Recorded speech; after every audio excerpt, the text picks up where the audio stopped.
Magandang araw bagong Pilipinas, nakapwesto na at nakaalerto ang puwersa ng Quezon City Police District kasama ang Regional Mobile Force Battalion ng NCRPO dito sa People Power Monument sa Quezon City bilang paghahanda sa inaasahang kilos protesta o tinatawag na faith-based rally na itinakdang gaganapin mamayang alas 2 ng hapon ngayong ika-28 ng Hunyo.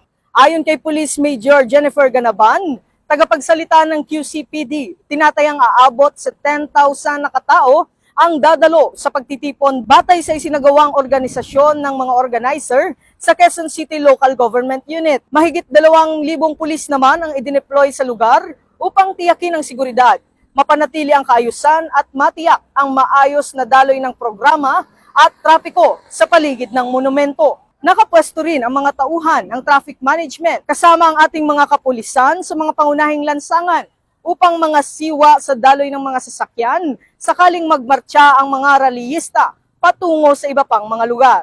Inaasahan naman ng QCPD na magiging mapayapa at maayos ang naturang pagtitipon. Kaugnay nito, nananawagan si Police Major Ganaban sa lahat ng mga kalahok at maging sa mga nakaatas na pulis na pairalin ang maximum tolerance, igalang ang karapatan ng bawat isa at makipagtulungan upang matiyak ang isang ligtas at mapayapang pagdaraos ng rally.